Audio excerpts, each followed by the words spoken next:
Iya online. Dari sini semua ada di online. Data yang cuma Iya.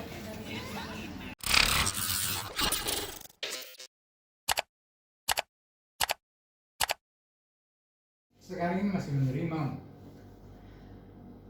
sumbangan atau kiriman berita dari luar. Itu yang kita sebut jurnalisme warga.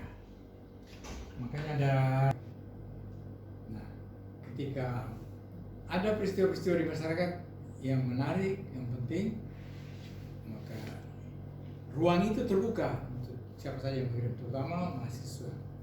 Dan aturan jurnalistik itu harus diperhatikan. Nah, ketika ingin mengisi ruang tersebut, yang harus kita lihat peristiwanya.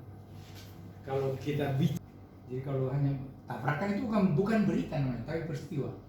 Ketika kita sebut berita, maka itu sudah ada di media warga, maka ketentuan-ketentuan berita yang sudah tahu semua tahu apa unsur-unsur esensi, unsur utama dari berita yang ada rumusnya itu yang 5W soal. Jadi itu semua yang harus ada ketika kita ingin mengisi.